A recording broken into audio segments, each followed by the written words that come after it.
Congratulations, everybody. It is Matty here today with week 64 of the H.A.M Radio Podcast. And I'm joined by two guests today because my other two hosts are doing things today. So big thanks to both Jackson and George for joining me last minute here because it really helps me out big time, guys.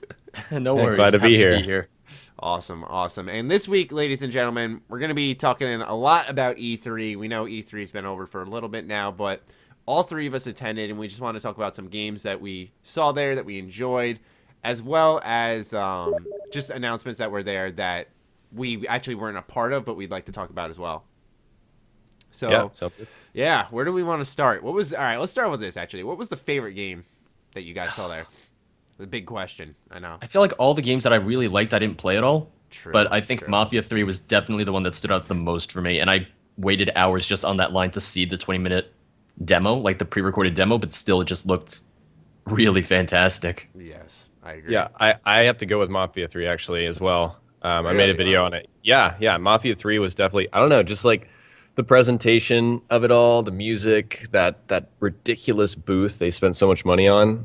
Just the whole thing together, and the game itself, I don't know, it just reminds me, one of the first things I did on my channel was a Mafia 2 Let's Play, and just took me back. Yeah, I'm really excited for that game. So and it's soon. It's like right around the corner. 23rd or 8th? Something like that. I think it's the 7th. Oh, jeez. Wow. Yeah. I'm glad. Oh, wow.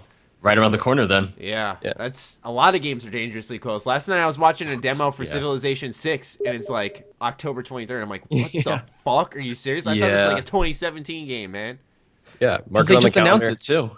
Yeah, it's insane. It's good. I feel like people are following Bethesda's cues, right? Oh yeah, but it's like overwhelming now. It's like fuck. Yeah. There's so much because it seems like there was nothing coming out this year, and now all at once, everything's coming out in the course of like just October. Yeah, 2016 is gonna be fucking insane. Because also like we're Bethesda channels mainly, so when you see like a Skyrim remaster, you want to get your hands on that for a little bit. Oh yeah, too. definitely. It's like, oh my god, because that's not like a new experience, so to say, but it's like a refreshing one. You kind of want to do that. You got Dishonored 2 as well. Oh my god, dude. And then there's a lot of games coming out in December as well. I think Dead Rising's coming out then. I think I don't know if you guys are Kingdom Hearts fans, but I know I think South Park too. Yeah, holy crap. Yeah. But and that once again just announced. Yeah, like it was announced this at E3, right? Yeah, during the press conference. Yeah, they're like, it's coming in December. I'm like, oh my gosh. That's the thing. Usually it's like, okay, you got October and November that are really full during the end of the year, and then December's like the cool down month where it's like, all right, it's time to catch up on stuff. Nope, we're rolling right into the December now. Yeah, it's insane. It's ridiculous. Oh, look at my dog in the background. Oh. And I feel like I still have a lot of games just because we've been playing so much Fallout that I need to catch up on. Oh yeah, like Uncharted I haven't played. Mm-hmm. That's like high up on my list. Yeah, well, I got a bunch to catch up on my backlog. Overwatch has been just stealing my time, man. I love it. Great. That's my go-to for fun game. Yes. Like I'll just pick that up for maybe a few rounds, and then after that, it's like, all right, well now I have to get back to video work. Yeah, because some people are like, oh, it's overhyped, but for me, I had the benefit, and it sounds weird because it almost had like Fallout-esque hype, or just everyone was talking about it. It did. Was excited for it. But Definitely. For me, like and it's weird to say because with Fallout, I always said if you didn't catch that hype, I don't know what you were doing. But I didn't catch any Overwatch hype because I don't know if I didn't care or I just didn't want to look into it. But then like all my friends bought it, so I picked it up with them, and I'm like, this game is amazing, man. I love it. And I mean, it's lacking in certain departments. Like I would like a story, maybe some more game modes. I would kill for some more game modes or some more maps right now, but I know that's eventually coming. So yeah, but it's weird because it's so balanced and is so addicting. I don't know what it is either because I'm like a progression guy. I like getting new unlocks and rewards and stuff, but there's something about Overwatch that I just keep playing. It's weird. I have like 40 hours and there's only like 12 maps or something like that, and 3 game modes. It's like, okay. And the map rotation is horrible, so sometimes you'll find yourself only playing like 3 or 4 maps in an entire night after like 2 or 3 hours of playing nonstop. Yeah, exactly. I love that game though, but for me, like on my backlog, I don't know why I've been on like a JRPG kick, but like I've been playing Final Fantasy a lot lately, so I've been playing Type 0 HD. That's a very mature game for Final Fantasy because it's usually like happy-go-lucky, but in this one, like people are getting shanked. There's blood everywhere. It's pretty nuts. I like it a lot though. You guys catching up on anything right now? While we have some quiet months, because I think the next big release is No Man's Sky on August 9th. So yeah. Oh, it did get pushed back? Yeah, Because it was originally supposed to be June, I remember. Yeah, it got pushed back, and then Okay. Kotaku I got think- like death threats and stuff because of them leaking that originally. It was so bad.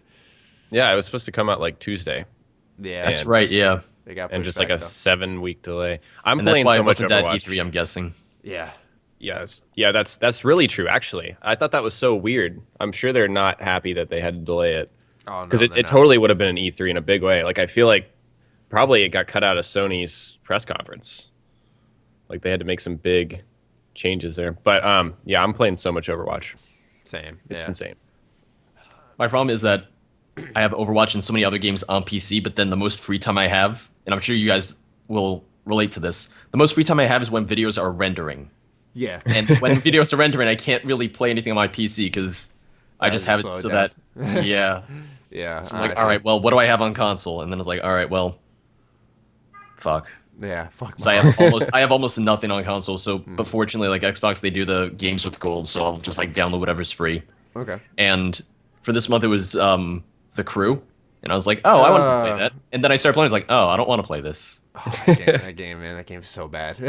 It's pretty bad, yeah. Yeah. I don't like racing games in general, though. That's just my taste. But I do, and then that's why I was so disappointed when I started playing The Crew. I was like, Oh, oh, wow. this isn't great. yeah. You know what we need? We need a new Burnout. Yep. We do. Yeah, it was No, fucking- I definitely agree with that. I would was the love a new one I Burnout. Those insane crashes and stuff. I just please. want Burnout Paradise 3. Yes. Make it Yep. happen. Yep. I was thinking the same thing. That's the only racing game I think I can remember getting behind besides like Mario Kart. That's fun. Yeah. Oh yeah, yeah. For me, I'd say my favorite game. I'm not trying to be a hipster because I think Mafia 3 was up there, but my favorite game of the show was easily Batman Arkham VR. I talked that Okay. game up after I walked out of that because I was like, Oh, I know. holy hell. Yeah, George was there when I walked out of the booth, and I was just like, oh, wow. I was like, holy fuck. I think on Camelworks channel, he got my initial reaction, like, while we were, like, exiting Warner Brothers booth. Like, we said goodbye to them and everything, and we walked out, they closed the door, and I just looked at them, and I was like, holy fuck. Yeah.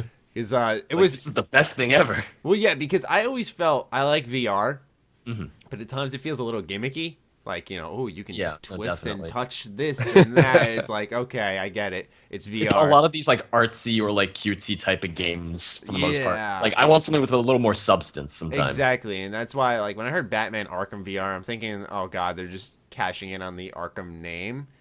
But when I played it, they introduced a really potentially strong story. Yeah, you see some brutal shit happen right in front of you to like one of the most iconic characters in the Batman universe. So you're kind of like gut wrenched because with VR, like whatever you have any slam against it, no matter what, you're just immersed in that though. You know, everyone tries to trash VR. Not everyone, but people do try to trash VR in different ways. But I don't think anyone can argue how immersive it gets, where you're just right there. And so when I'm watching this iconic character die in front of me, I'm like, I told the developer, I'm like, dude, my hands are like kind of tingling right now. Like I feel like I just watched someone actually die in front of me. This was a brutal death too, and it's focusing on the investigation part of Batman, which I really like that because it's fleshing it out a little bit. And one thing I always thought was weird about VR, it makes sense because you can get disorientation if they try to do normal movement and stuff, but you teleport around, and no developer has been able to make sense of that except for Batman Arkham VR, where it's like, oh, I have a grapple gun. That makes sense that I can now teleport up to that balcony. Oh, or something. that's really cool actually. I was Yeah. gonna ask you how like the mechanics worked and all that. Yeah, and you have like on your belt, you have your forensic scanner and stuff. So you'd like look down, you'd grab it and pull it that's out, so and you'd cool. start scanning evidence and shit. You know, getting details on that. When you're putting on the bat suit itself, it's so cool because at one point, like, reflection drops down. And if you like, I'm sure Jackson, you know, because you spent a lot of time with VR. But if like Yeah. you shrug your shoulders or something like that, like he'll do the same exact thing. It's That's crazy. Yeah, it's really in depth stuff. I really liked it a lot. Descending into the bat cave, like I said, you're so immersed in the VR that it feels like you're actually going down. You're just looking around the cave itself. I don't know, man. It's so cool though. I really liked it. And mind you, I should specify this first. It's not like I'm a Batman fanboy where it's like, oh yeah, Batman in VR. It's all I've ever wanted. I'm a general Batman fan. You know, I like the entertainment pieces, like the movies and the comics and stuff and the games, obviously. But I've never been a diehard. It's just the first time I've really felt VR is being used properly. And it's interesting that it's on the PSVR because I felt Fallout VR that's gonna be like the best way to play Fallout, because you know that's an already immersive universe. Yeah. So when I played that and I'm looking around, and I'm really in the actual universe. I'm thinking this is gonna be amazing when it comes out. But I really liked what's it called? I really like Batman Arkham VR. I felt it had a good handle on what makes VR good right now. So as long as the story's good, that'll be nice. I'm curious how much they're going to be charging for this game, though, because I've read that it's going to be 4 hours long, but I think they did mention how it can end different ways. So I hope that you can at least get 2 playthroughs out of it, because 8-hour game's not awful. 4-hour game is awful. Yeah. I've never finished. Now that you say, I've never finished a VR game. I've just played around with them. Mm-hmm. I don't know. I don't know what would be the fair price point. Yeah, I mean, do they charge 60? Like, I know it sounds like a stupid question, but do No, they? I get what you're saying. Like, because I guess there's a lot of weird aspects to it. Like, because just the developmental cost for doing a full VR game would be higher in some ways. Like, just per work hour, I guess. Yeah, that's what I was I thinking. guess it would. I don't know. It's hard to say. Yeah. But then you're also requiring that people have VR in their home, which is, already a lot of money. So it's like, well, I don't know. It's a weird thing, and I guess we'll see. Yeah, also because when you think of it in terms of a PSVR, or I guess really any VR, it's an accessory to your system in a sense. Yeah. So yeah, they're charging a lot for games. I mean, it's tough. It's a tough line to walk. Where I wouldn't be surprised if they were charging upwards of $50 for Batman Arkham VR, even though it's a shorter game. I guess in the end they have to turn around and profit off of this, so they have to charge a certain amount. Mm-hmm. But they're coming out with a strong lineup. I think they showed Farpoint for PSVR as well. Did you guys try that out? Oh, I didn't try it out, but I saw a lot of people playing it. That looked really good. Yeah, it was like it was. What was it? Was he on like Mars or something like that? Yeah, he was on Mars, and then they had that gun peripheral. That was the most impressive thing, in my opinion. Like, I don't know, the graphical fidelity compared to my Oculus, it wasn't, it felt like a few steps below it. Oh yeah, which you can expect, right? Because it's cheaper, and you don't have to. Also, just the limitations of consoles, I guess. Still, right? Yeah, like you don't have to have a graphics card to run it and all that. But I thought it was really cool, and I don't know. To me, though, having experienced VR, it felt more along the lines of a tech demo. I don't know how far along Farpoint is in development, but it didn't seem like a finished product. It felt like something I'd play at an arcade. With those plastic. Yeah, exactly. That's exactly what it felt like to me. But like, I don't know. It's cool to have that on a console for sure. Mm-hmm. Yeah. I agree with that. That it looked like an arcade game in a way. I think all those PSVR games they announced were going to be coming out around October. Jeez. Yeah, they threw a the magical 50 up. October. Yeah. No, 50, that's crazy, right? Well, because I know Batman Arkham VR is coming out in October, because that's when the PSVR drops as well. Right. It's going to be so fucking unfairly busy, man. I'm going to die. It's my last semester of college. I'm going to be just like, games or future? Games are graduating. Yeah, like, what do I want to do with my life? I don't know. For me, Batman, like I said, Batman Arkham VR is my favorite game of the show there. What were some other games that really impressed you guys? So I'm not a big Legend of Zelda fan. Mm-hmm. I haven't played. Like, I think I played Twilight Princess, and that's the only one I played because that's when I got a Wii. Me too. That's the only one I've played like multiple times. It's the only one I've played that I could tolerate, and I'm not trying to be a dick, but I just don't like Zelda. And it's weird because I was talking about this last night. Link's like my favorite Smash character, so I think he's just such a cool character. I love him, like how he looks and everything. He's such an appealing character, but just when I try to play Zelda, every time I've tried so many different Zelda games, I can't do it, man. Yeah, I just hadn't played them. Like, I don't know if I want to take the time to go back, but this one makes me want to get a Wii U or an NX if I want to wait for that. Definitely. I didn't get a chance to play it, but even before E3, I was thinking, like, I kind of want to get this no matter what, because, it was announced years ago, and even then, when we barely knew anything about it, it looked incredible, and now seeing more and more about it, like, it really does look like something I want to put a lot of time into. And they kept saying, like, this is 1% of the map, and it's huge. Like, we got to play 35 minutes.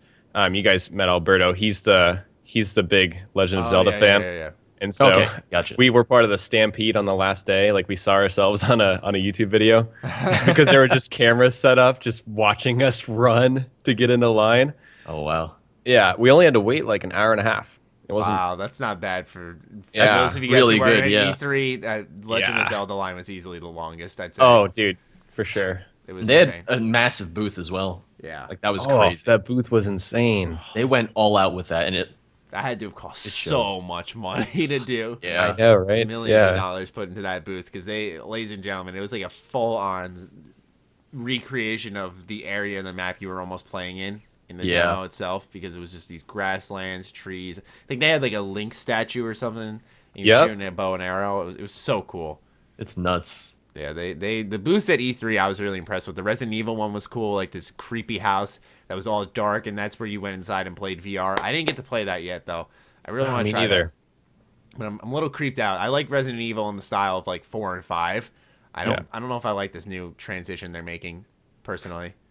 I know that people are like, oh, they got to do it to keep up with the times, but I think Resident Evil is a big enough name to be its own thing where they don't have to go. Where they can stick to their roots. Yeah, exactly. Yeah. Like, or make it a little more scary, a little more survival horror. But I don't like first person. Okay. Personally, I like third person. I don't think it fits in with Resident Evil necessarily. I'll agree with that. Yeah, I Like know they don't need to make that transition. They did that with, I think, Revelations. It was a third-person game. I remember playing it on 3DS. It was a third-person game, but when you aimed in, it went first-person. That's not as bad, but I think of Resident Evil as a close-to-the-shoulder camera view that gives you kind of claustrophobia. I think that was like a unique thing for it. And when I saw it in first-person, and it was trying a lot to be similar to PT, I felt, I just, Okay, yeah. it was kind of turning me off. And it's not that PT was bad. It's just that part of me is a pussy. No, I understand that. Yeah, I understand that completely. But Don't other part worry. of me is it's just from what it looked like, it was kind of unappealing. I don't know. PT was so scary. That was scarier than any other horror movie I've ever seen. Yeah. But yeah, like because you look back at the original Resident Evil, it's like you had those fixed camera positions. They weren't even third person. Yes. Yeah. I don't know. It seems like with Resident Evil 7, they could have gone back to Resident Evil 4, updated the graphics obviously, and given a core experience, and they would have succeeded. Yeah. I don't know. No, I agree. I mean, I kind of like that they're trying something new, though, because I think that's a good example to set when you look at a series like Assassin's Creed, which constantly kept trying to reinvent a Assassin's Creed 2. Yeah. Every character had to be charismatic and witty and a fucking smartass like Ezio. And they didn't just keep trying to innovate a new character that would be appealing in its own way. They kept trying to re-imitate that. I think that's what Resident Evil got caught up in was, 4 was more of a survival horror experience. Actually, no, not really, because then 5 was a mix of both. It was a little survival, but mainly action. And 6 was like, yeah, fuck that. We're just gonna blow shit up. Yeah. I don't know. I'm the weird Resident Evil hipster, and 5's my favorite. I don't know if you guys have a personal me too. Okay, yeah. I played 5 so many times. I know. That was one of the first games I got when I bought my 316. I played that endlessly. All the collectibles, all the upgrades, all the costumes. cheats. Yeah. Right? Yeah, I remember the glitch with the rotten egg where I just keep duplicating that and selling it and just getting all the shit I needed to. Dude, that was such a fun game. Such a fun game. What other booths were there? Well, there's Bethesda's booth. Yeah. I kind of wish they had been more playable because there was just, there was VR obviously and there was ES Legends. Yeah. But I was hoping there would be maybe a couple stations for Skyrim Remastered. Yeah, that's a good point. I was hoping just so people could actually see what it looked like outside of just the trailer itself, because watching the trailer, I'm not going to lie, there were times in the trailer where I was like, is this the remastered version? Because it looks the exact same. And maybe that's just me because I'm so used to EMBs and everything, but still, I was just like, if you're it was Skyrim, underwhelming in some shots, even when I knew it was the remastered version. Yeah, Skyrim Remastered is a heavily modded version. I mean, what's good though is that it's going to look even better when you incorporate the visual mods into the remastered version. Oh yeah, definitely. Combining those. I liked what I saw though because they were showing PS4 and Xbox One, and I think that the game's going to look fantastic for those systems. And I'm not trying to sound elitist. This is the one time though I can say that I would totally understand if PC fans didn't give a shit about this, because this is for mainly console players. It is up-resed entirely for console players. It's going to work on a PlayStation console, hopefully, and it's got mods. Ideally, on consoles. Yeah. And it's incorporating the mods on consoles thing. So I think this is a strictly re-release for console users, because PC users, we've had mods for a while. Yeah, and I think that's why they did it right when they said that PC, if you have Skyrim with this DLCs, you'll get special edition for free. Yeah. I think if they didn't do that, people would have been really pissed on the PC side. Oh yeah. Yeah. So I think they did that right, definitely. And I'm even going to pick up Skyrim Special Edition on console just because I want to try out what the mods are like on the console side. I want to see how it runs. I'm curious to see it, honestly. No, I am too. I agree with that because I want to test out the mods. I also just want to see how it plays. I also kind of want to just play the game again. I haven't played Skyrim fully in a while. I've been just kind of hopping in and out of my character for videos and just exploring areas. And I think the time has come to return to Elder Scrolls for a little bit.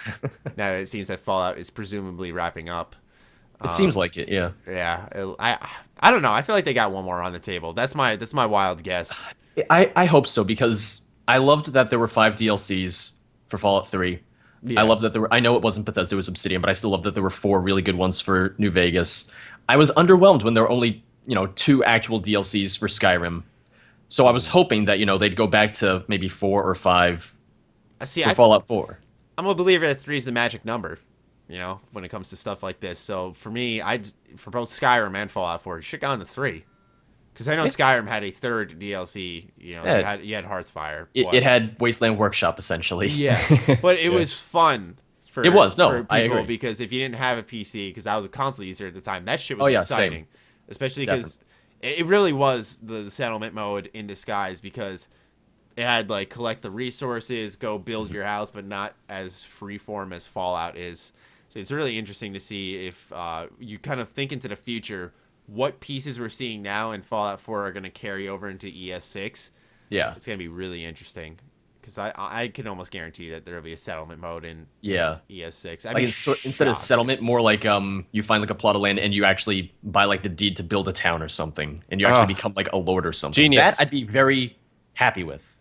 The Jarl that we want to be in Skyrim. I could totally see that. I could totally see that. Yeah, because the settlement idea still feels like it's in development. I feel like it seems like it's building up to something more. Because they just have to include a quest board system or something so that my own town I create can produce its own quests and stuff. That makes sense. Yeah. Give me quests in my own settlements. Have more unique settlers, not just everyone named settler. Yeah, I've been saying that for so long now. Each settlement needs a unique settler that gives a quest, and that quest leads to something unique or rare or something along those lines. Something special for that settlement specifically, like, for example, how the castle has the artillery station you can unlock. Yeah. In Fallout 4, I think something like that should be applied to all settlements where you can get a special item from each one. Because then that's 30-plus quests. That's a good DLC for the base game, I think. I think it's necessary, too. But anyway, I went off track a little bit here. Let's go. Let's play. I'm gonna play a little game here. What about second favorite game? Ooh, second favorite game. I will go with For Honor. Really, you liked it that much? I liked it that much. I think part of it was being surprised by it. I wasn't expecting a lot.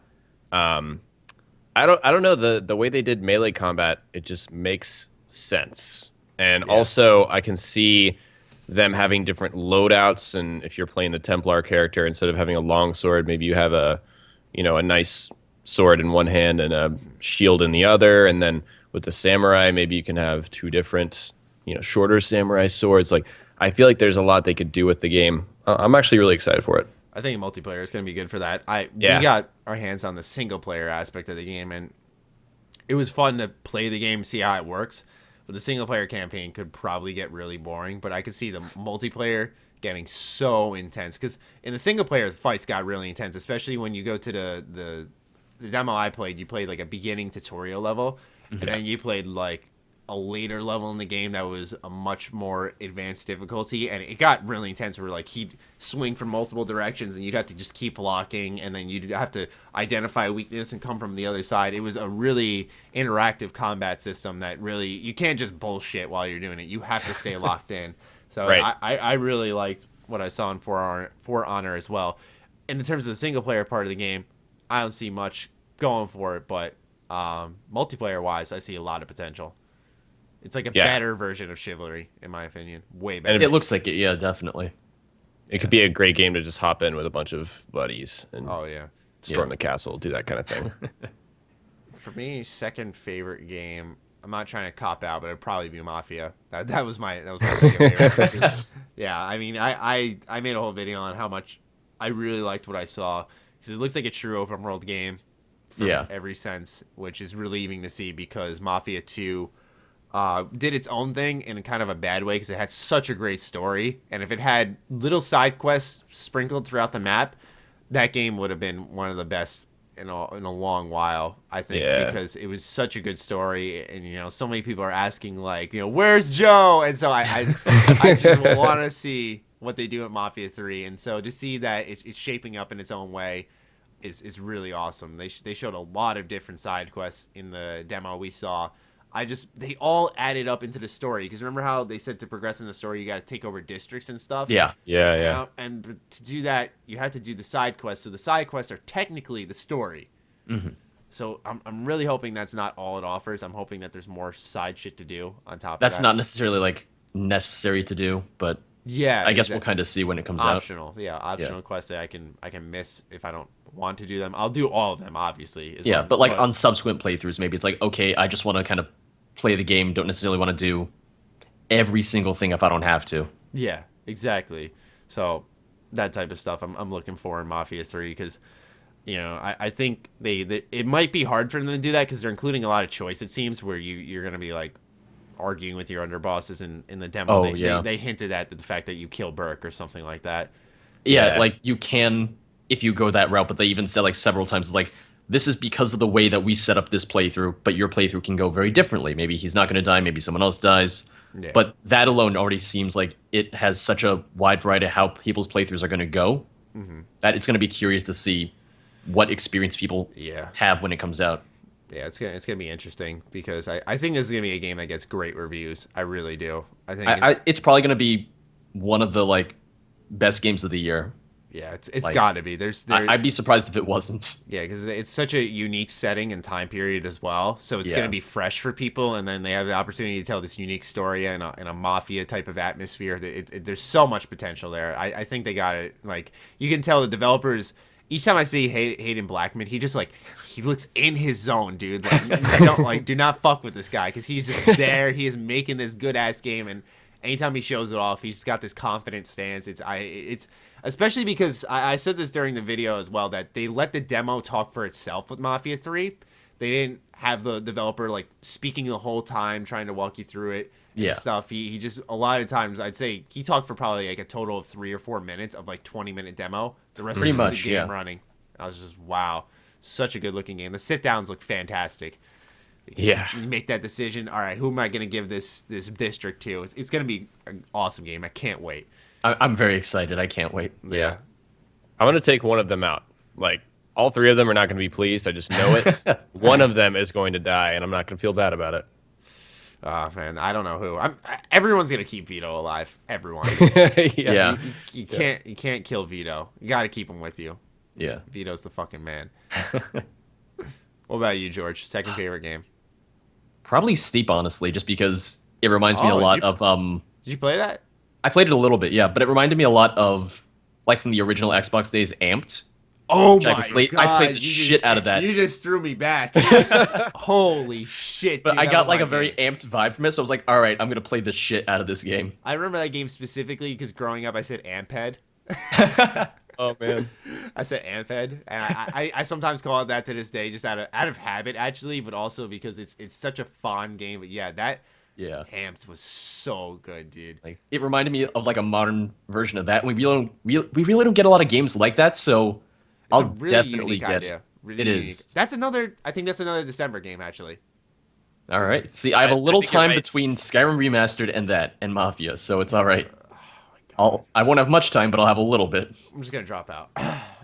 Yeah. I really wanted to try Steep. When I was at the Ubisoft event, I never got a chance to play it, but that game looks interesting. It reminds me. See, my comparison was when I was watching them play it was SSX. Okay. Yeah.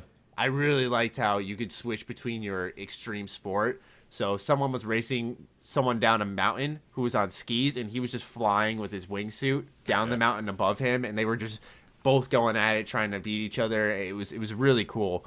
That looks like a game that has a lot of potential to be just a unique idea.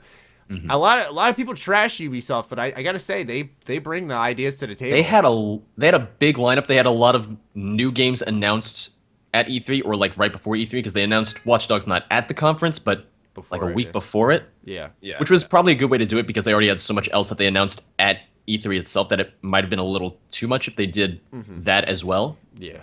But I think they definitely did E3 pretty well this year. I think so too. And Their booth was awesome, wasn't it? Yeah. Like their area, not just a booth. That was like a whole like setup. I really liked how the they entire had like center of the hall. yeah, and the demo. They always had a demo going. So you didn't have to wait in a line if you just wanted to see a general demo of it. It was cool. Really? Wow, I didn't know that. Yeah, because I'm not saying this in like a mean way, but like I didn't check out their booth at all because I was hanging out with them on their like pre E3 event on Monday. So I saw everything in the sketchiest place I've been in my fucking life. I mean, it's also downtown LA, so Dude, but we get in this cab and we tell them the address and we're driving there and we're like in the normal LA area, you know, fucking homeless people everywhere. I mean, yeah, sadly, but I'm saying like it was what I came to expect in LA. Yeah. And then we go into like a really shady area, like shacks, lots of garages and stuff. Almost like homeless villages in a sense, I call it, because you saw tents connected and set up. It was actually really interesting. But we just pull up to this warehouse. And there's a bunch of people smoking outside. And I'm like, are we here right now? And we step outside. I see Ubisoft shirts. I'm like, dude, this is where the event is. You're like, oh, fuck. And, of course, we're at the second event because there were two events. One, like, Ubisoft does events in tiers, I think. So, like, tier 1 is, like, the big YouTubers. Because I saw walking out the door, I saw Quibble Cop. He was walking out of there. Okay. So that was pretty crazy. But I see him walking out. And we're checking in. They're like, oh, you're for the second event. And, of course, that second event ran until the middle of the night. So we're leaving this shady area in the middle of the night. It was especially when you're in an area you don't know much about. Oh, God. It was that was the one time we said, instead of walking and looking for a cab, we're calling a cab, dude. I'm not walking outside. We're getting an Uber. We're getting the hell out of here. Yeah. And we actually, our South Park demo ran over. So when we called the cab, like, the guy got so mad and drove away. I've never seen Noah run so fast in his life to try and chase down this cab. and he failed. And then out of sheer luck, another cab just pulls up in this random area and picks us up. I was like, okay. So how was South Park? Was it any South Park, different? That was, combat-wise, it's a lot different. They showed a lot more combat than the initial demo showed. It was a lot of the same that was at their conference. It's still kind of same old South Park, though, where you can just go around, talk to people, you hear really ridiculous dialogue, and it's obviously it's funny. It's a genuinely funny game. It's one of the few games that will make people laugh. Okay. But the combat in the first South Park, Stick of Truth, was more of just a turn-taking kind of game where everyone's set in place. This one, there's like a grid system, and you can move around and flank people, and there's different powers. It's a lot more of a interactive, action-focused combat system. You know, it's still turn-taking, but you're able to move around that grid now and set up more strategic moves and stuff. It's impressive because it's such a joke of an idea for a game, but it's such a good game too. So it's like, how are they doing this where they're making me laugh doing ridiculous shit, but then they're actually taking the gameplay serious and bringing me a legitimate strategy game? It's insane. The first one was so good. Yeah, Just I as a loved it. game, like it was a great game. Yeah, I'm really excited for this one. Did you see any more like classes? Because I know they showed like 4 classes or 3 classes, and then a bunch were like grayed out. And I saw that, I was like, oh, they're gonna be like 8 to 10 different classes. Yeah, oh, wow. there's a lot more classes. I think there's like 12 or something. What? I don't think they showed. and what they did say during this, that they didn't say during the conference, was that these classes you can switch during the middle of the game and upgrade them and level them up. So it's like free form. So you're not locked into one play style and have to do 12 playthroughs. You can just go from I don't know if this is a class, but you can go from like a rogue to a mage, for example, in the middle of a playthrough. Okay. So yeah, it's pretty cool like that. I hope they bring back some of the stupid classes from Stick of Truth. I thought that's kind of what made it unique. Like, for example, like the Jew class. You know? Yes. Just something so random like that. I kind of like that idea of random that's only in South Park classes. So they also had they showed off gameplay for the Speedster again, though. Okay. Like the Flash. Like the Flash, yeah. Yeah. So I think what they're doing is basing all these classes off of superheroes from like the Marvel, and then making fun of Marvel with the story. That was so spot on. It's literally I think it's a story about making fun of the Captain America Civil War movie. That's what I got a vibe of. Yeah. But the only issue with that type of humor is it's timed humor, so it'll be funny now. But if someone plays it a year from now, will it be funny? I don't know. But that's how South Park humor has always been. It's been about current events, so it's why change that Makes up sense, for right. And they're very good at that, especially with the show. Like it's very topical, and it's like they're really on the ball with it. It's like, how'd you make this so fast? I'm trying to think now. What else did I play? I didn't really play as much as I thought. We played Injustice 2. We did, yeah. You got to play it? Yeah. Sick. That was at the Warner Bros. Yeah. Yeah. They only had like 3 maps, and I think it was 4 or 5 different characters, but still it was just fun kind of like seeing all the different combinations of everything. Yeah, they had a lot more unique dialogue, I noticed, in that demo than I'd ever noticed in the full game itself. I'm sure that was intentional, but it seemed like every fighter's set I picked, they'd say something to each other that would, spark an interesting conversation, because I like that in a fighting game. Yeah. They have this interesting equipment system. Yeah, where I saw that. After every fight, you unlock new equipment, and certain equipment can level up if you have it equipped, so you get XP, and it's also cosmetic, which I like. So when you equip this, it's not just buffs. It's you actually see the difference on your character, which, like, I know it's 2016, but it's like I love that. It's like, please always do that in my games. I hate when I equip stuff and it just doesn't change how my character looks. Because all I'm doing is equipping stats, and that's not fun. Yeah. I like seeing the difference in my character, but yeah. Especially for a fighting game where it's like a lot of it is in the visuals. That's true. Yeah, but the fighting was the same. I fought against Noah and just waxed him the whole time. I kicked his ass. It was so funny. But yeah, I was cursing him out the whole time. It was great. The devs there were awesome. Yeah. What else did I play? I think that was the extent of what I played. Now that I really think about it, it's a lot more just kind of like watching and taking notes on like what to keep an eye out for, I guess. And handing out business cards. Yeah. Yeah, but I forgot mine. Whoa. Yeah, it was terrible. Oh man, that sucks. It was the worst. Did you guys play Battlefield 1? No, I actually haven't. I actually, for the first time 3 nights ago, I sat down to catch up and watch some games that I missed, and I finally saw gameplay on, and I was like, holy shit, this game looks intense. Yeah, dude. I got to play it. And tell me about it. My team was awful. That was the only bad experience, because we walked in and they had like E3 access, like fast pass people, and they were just these basic chicks, and I was like, we'll be fine. They're on the other team. And then we get stomped. Like, they had all of the objectives the entire time. Oh, wow. Jeez. But the gameplay was awesome. The dynamic weather, I think, is one of the biggest things. Oh, yeah, I heard about that. Yeah, it started off foggy. Our match started foggy, and then the sun came out. And oh, wow. Yeah, that's something I always wish, people would do more in multiplayer games. So it's kind of nice that we're getting to a point where maybe it'll actually become standard. Yeah. Hopefully. Yeah. I hope there's a snow map. I love snow. Oh, dude. I hope so, too. I mean, it makes sense. Yeah, it does. They're in Europe.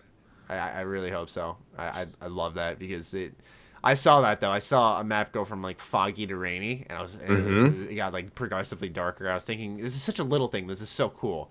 Yeah. I love the contrast they kind of used, because it seemed like a darker looking game in a sense. It was not like lacking color. There was a lot of color, but it was just, there's something about it. It was an interesting visual style. The grittiness. Yeah. Of it. Yeah. And the weapon models were just out of this world. Yeah. They were incredible. It's going to be a big game.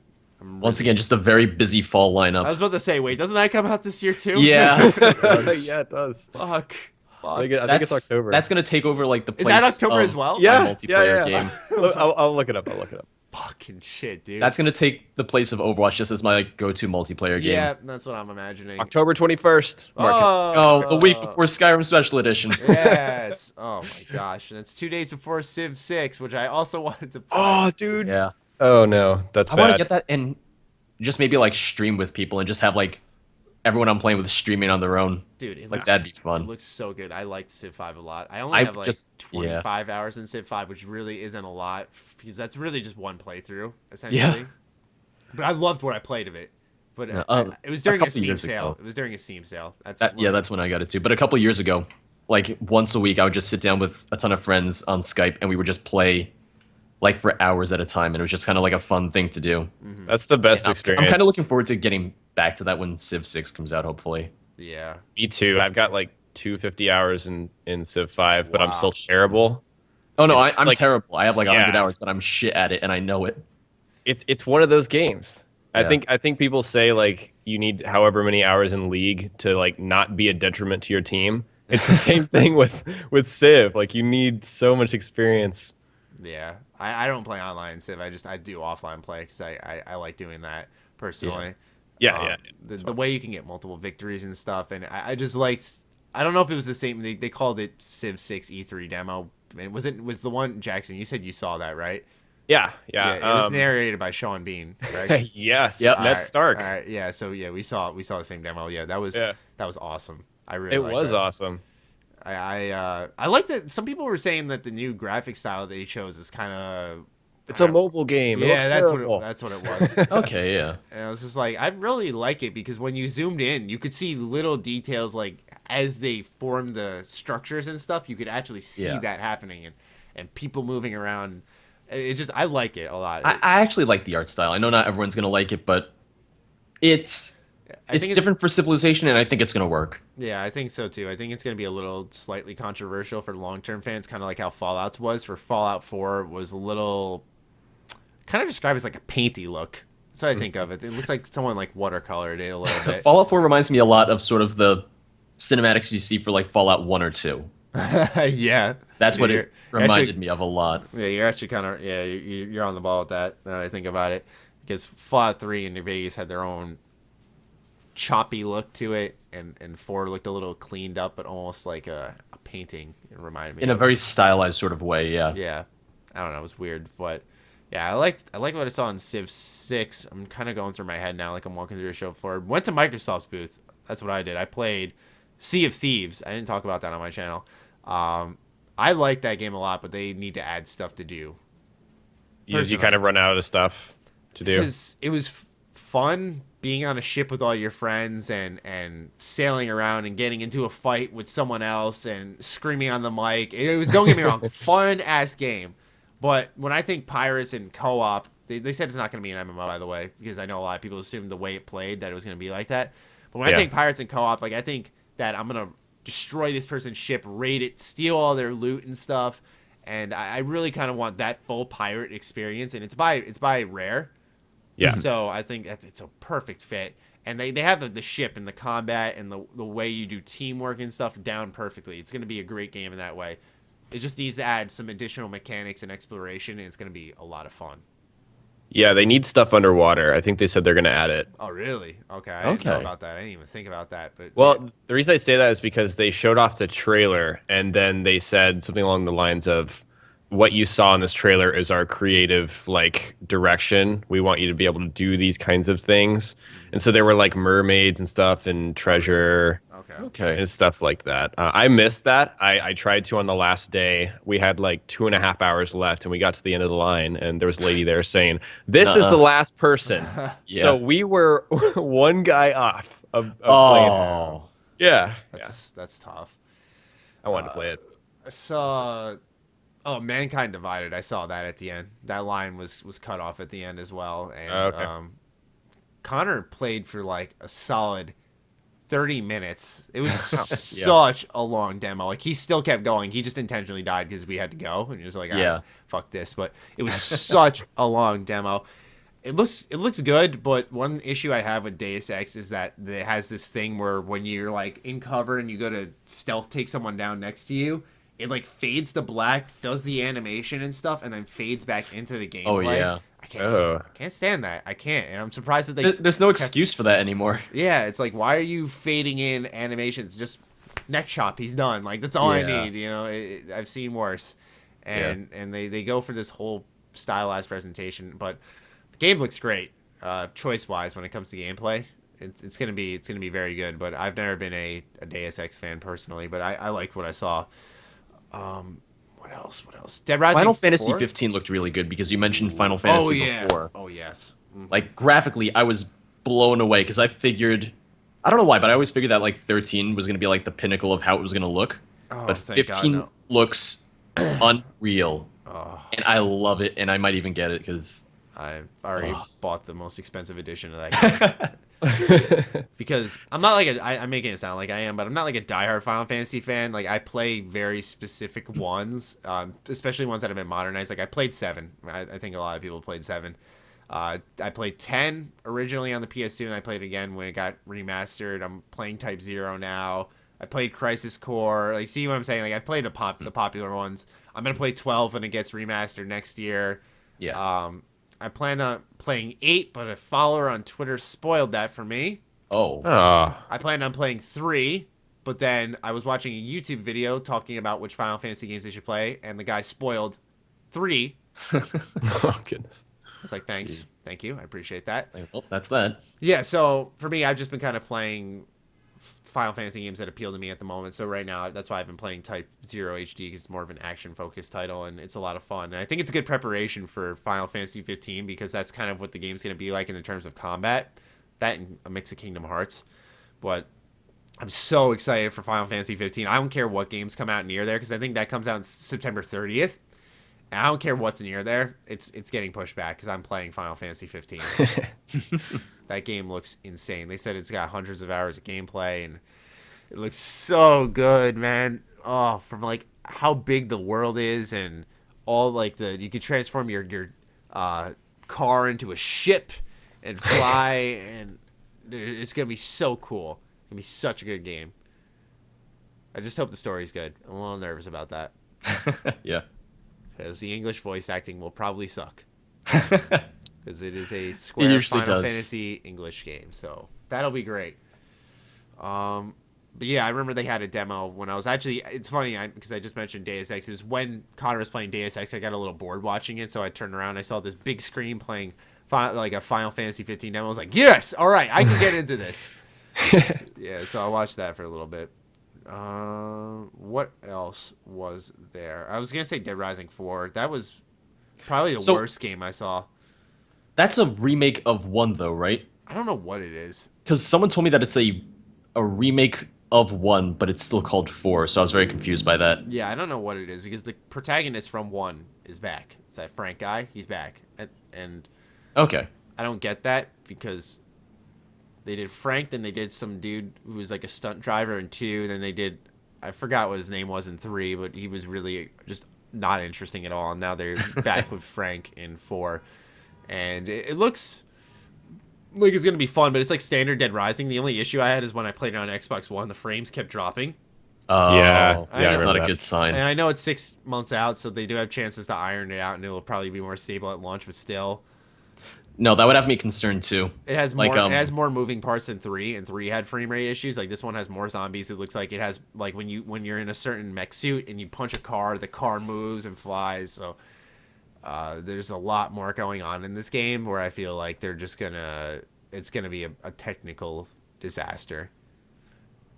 Isn't it Christmas themed? Isn't that the thing? I like that too. Yeah. Yeah. I picked up like a crossbow that had candy canes on it. It was like a rapid fire. I was like, all right, I can get behind this. This is fucking sick. All right, guys, I'm gonna have to dip out. But I want to thank you for having me on again, and of course, also really happy to meet you guys at E3. Oh yeah, that was awesome. That was great, man. But anyways, thanks for having me on. All right, cool, no problem, dude. Talk to you guys later. All right, thanks for joining us. Yeah. Well, mostly Maddie, because I'm the guest too. All right, peace out. Peace out. See ya. I forgot to mention that to you, George. I was like, I should have told him that Jackson was gonna leave in the middle of this. I was like, does Maddie know? Yeah, no, he told me he had to make dinner, I think he said. So I was like, all right, no problem. I said, we need more than just you and I think, to carry on the podcast. But I think, was that like the extent of everything we saw at E3 for the most part? I feel like... Oh boy, I gotta edit this mid podcast because Jackson left. So now we got an enlarged George right now. This is breaking, ladies and gentlemen. Hold on, I got this. You pushed me out of the way too. This is great. This is good stuff. Hold on now. Now you can keep talking. I feel like a lot of it was just kind of walking around and hanging out. Mm-hmm. I don't know. I really enjoyed E3. It was very different from PAX because we both went to PAX East this year. Yes. And I was worried the first day of E3 that E3 was going to ruin PAX for me just because it was more so about games than PAX was, but then I realized that I like both conventions for different reasons. I like PAX because it's more of a social aspect. You get to like talk to more indie devs. I feel people are a little more relaxed, but then E3 is way more business minded, and everyone there, like even YouTubers and streamers, they're not there to hang out at all, with the exception like our group. A competition there. Everyone there, I'll tell you what. They do not want you to look at them. They do not want you to talk to them. They will murder you. Yep. If you ask what's going on. Yeah, ladies and gentlemen, I got kicked to the curb during like Ubisoft's press conference so bad. It was actually pretty shitty because I went there to. I'm trying to like talk and set this up at the same time right now. No, I know what you mean. I think I got it. That'll be me sometimes on streams when I realize that something's not working right. Yeah, I'm like, I have to try and stream, but I'm still trying to fix everything. Yeah, I got it. There we go. Okay, we're all set up now. But yeah, what the fuck was I even talking about? Oh my god. We were talking about what else did we see at E3? Yeah, I think that was really it though. But yeah, I was kind of worried it was going to ruin PAX for me, but yeah, they're two totally different beasts. Oh, I was talking about my the press conference thing because we get into the press conference and we walk up the flight of stairs and these guys who represent Ubisoft are getting us our seats, and he's like, oh, hold on, we don't have seats up here, come with me. And I'm thinking he's going to bring us down to a lower level and actually essentially get us better seats. And I'm thinking like, oh fuck yeah, dude, like no seats up here, good shit. And he puts us in an overflow room that's playing the Ubisoft conference on the projector. So I went to the Orpheum Theater essentially to sit in a plastic chair and watch it on a projector.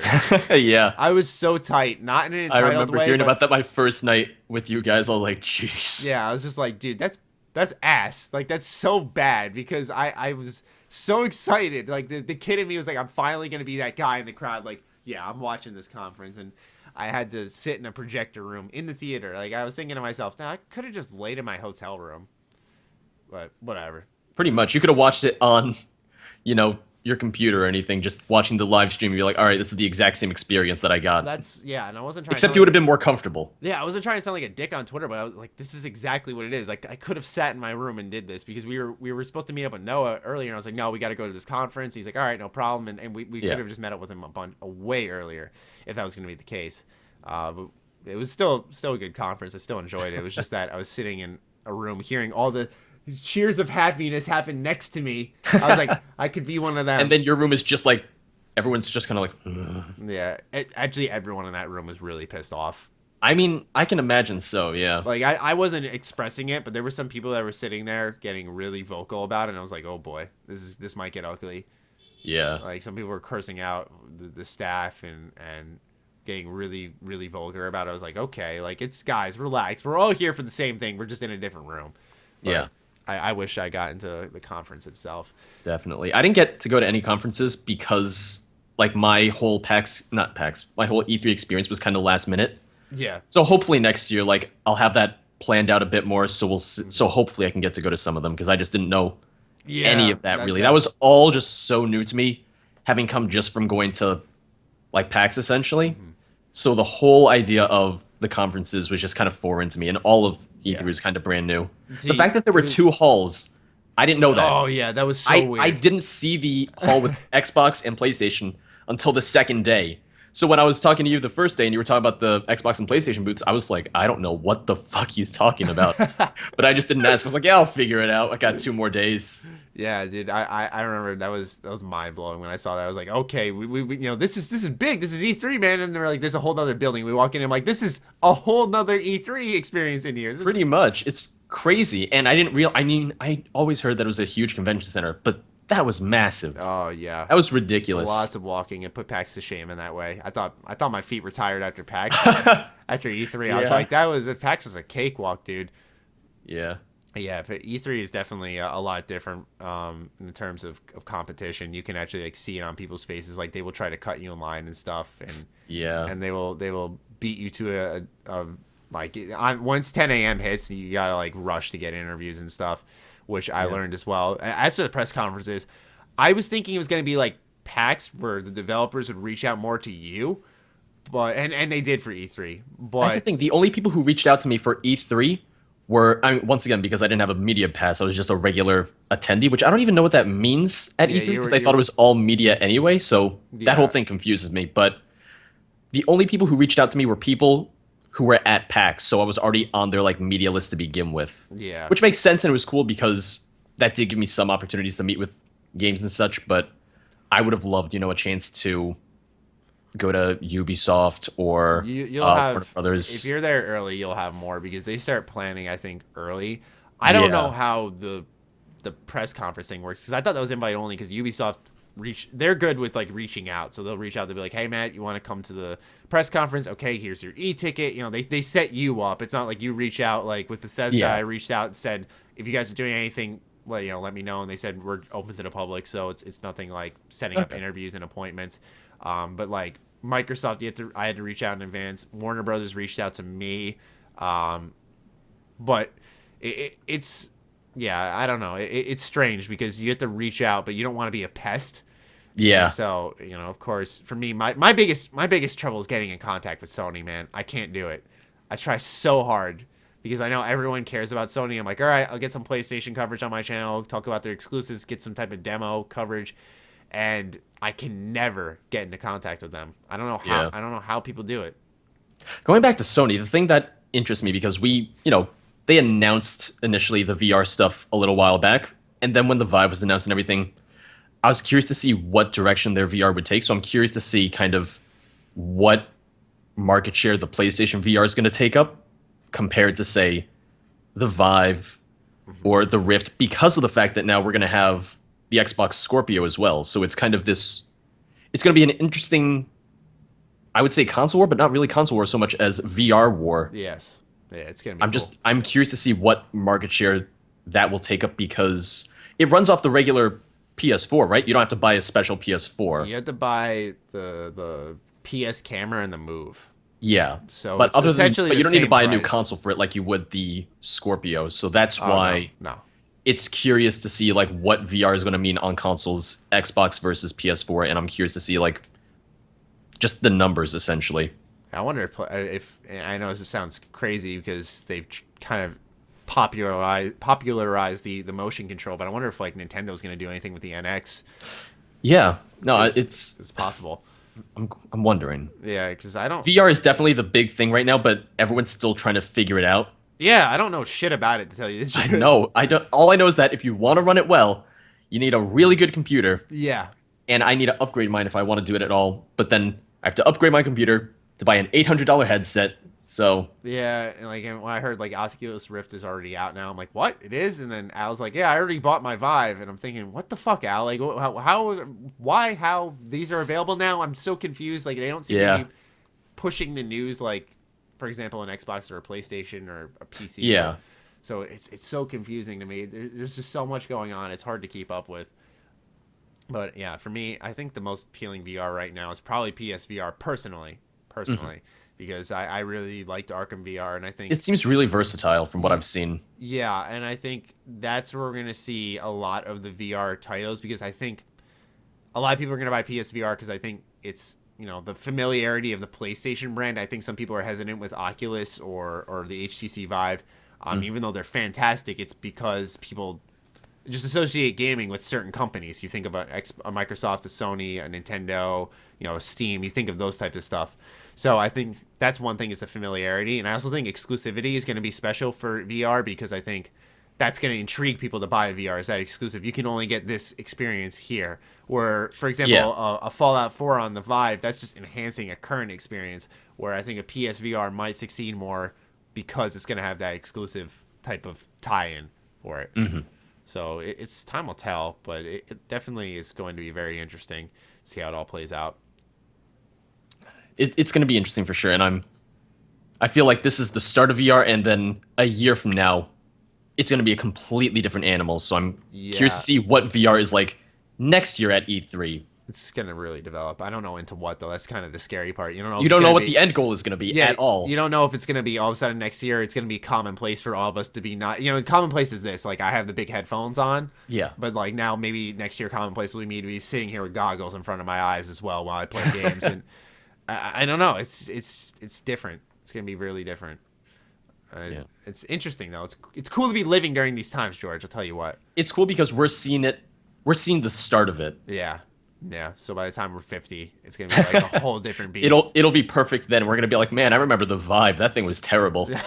Even though right now it seems like the best fucking thing ever. Yeah. Yeah, it's crazy to see this type of technology develop. Yeah.